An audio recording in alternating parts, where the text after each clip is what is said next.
তিৱা জনগোষ্ঠীৰ ভাষা সাহিত্য কলা সংস্কৃতিৰ উত্তৰণৰ অন্যতম অনুষ্ঠান তিৱা মাথনলাই টখৰাৰ নগাঁও জিলা সমিতিৰ পঞ্চম ত্ৰিবাৰ্ষিক অধিৱেশনখন দেওবাৰে দিনজোৰা কাৰ্যসূচীৰে ৰহাৰ কটহগুৰিত অনুষ্ঠিত হয়। এই উপলক্ষে পুৱা ৰহা কটহগুৰি স্বৰ্গীয় পঞ্চাৰাম ডেকা সোঁৱৰণী ক্ষেত্ৰত পতাকা উত্তোলন কৰে নগাঁও জিলা তিৱা মাথনলাই টখৰাৰ সভাপতি বীৰেন লালুঙে। স্মৃতি তৰ্পণ কৰে নগাঁও জিলা তিৱা মাথনলাই টখৰাৰ সম্পাদক বলিন চন্দ্ৰ ডেকাৰজাই। ইয়াৰ পাছতে অনুষ্ঠিত হোৱা প্ৰতিনিধি সভা উদ্বোধন কৰে সদৌ তিৱা ছাত্ৰ সন্থাৰ মুখ্য উপদেষ্টা প্ৰহ্লাদ কুমাৰ মশ্ৰঙে। তিৱা মাথনলাই টখৰাৰ নগাঁও জিলা সমিতিৰ সভাপতি বীৰেন লালুঙৰ সভাপতিত্বত আৰু অভ্যৰ্থনা সমিতিৰ সভাপতি সৰোজ কোঁৱৰৰ আদৰণি ভাষণেৰে অনুষ্ঠিত হোৱা মুকলি সভাৰ উদ্বোধন কৰে তিৱা মাথনলাই টখৰাৰ কেন্দ্ৰীয় সমিতিৰ সভাপতি দীপেন্দ্ৰনাথ বৰদলৈয়ে। লগতে লক্ষীপ্ৰসাদ ডেকাৰ সম্পাদনাত প্ৰকাশিত স্মাৰক গ্ৰন্থ ৰন্থলীনে থালাৰ উন্মোচন কৰে ৰহা মহাবিদ্যালয়ৰ অধ্যাপক ডক্টৰ বেদ কুমাৰ চলিহাই।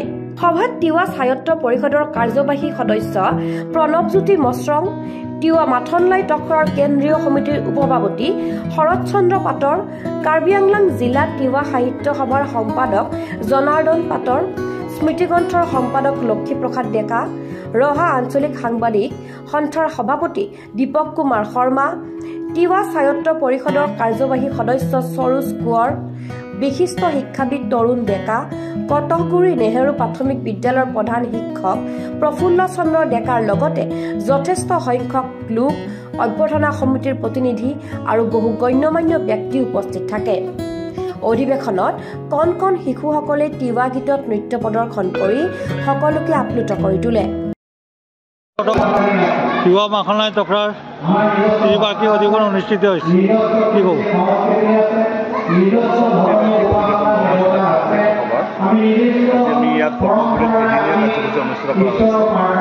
ইয়াতে পতাকা উত্তোলন দুৱাৰ উন্মোচন, প্ৰতিনিধি দুৱাৰ উন্মোচন, তাৰপিছত আৰু এই মুকলি সভাত বিভিন্নজন বিশিষ্ট ব্যক্তি আহি ইয়াত অংশগ্ৰহণ কৰিছে আৰু তেখেতসকলৰ মতাদৰ্শ বা তেখেতসকলৰ যি বক্তব্য, সেই বক্তব্যৰ দ্বাৰা তিৱাসকলৰ বিভিন্ন কৃষ্টি সংস্কৃতি পৰম্পৰা ৰীতি নীতি সকলো প্ৰকাশ হৈছে আৰু আমি ক'ত পিছ কৰি আছোঁ, আমি কি ধৰণে আগবাঢ়িব লাগিব এই ধৰণৰ কথাবোৰ ইয়াত আলোচনা হৈছে। আৰু আমি আশা কৰিছোঁ এই তিৱা সাহিত্য সভাৰ দৰে জাতীয় অনুষ্ঠানৰ নেতৃত্বত তিৱা জাতিটো বিভিন্ন ধৰণৰ শিক্ষা, সংস্কৃতি, অৰ্থনীতি, সমাজনীতি, ক্ৰীড়া সকলো ক্ষেত্ৰতে আগবাঢ়ি যাব। সেইধৰণে আজি এই অনুষ্ঠানৰ জৰিয়তে স্মৃতিগ্ৰন্থ উন্মোচন কৰা হৈছে। স্মৃতিগ্ৰন্থ উন্মোচন কৰিলে আমাৰ ৰহা মহাবিদ্যালয়ৰ অধ্যক্ষ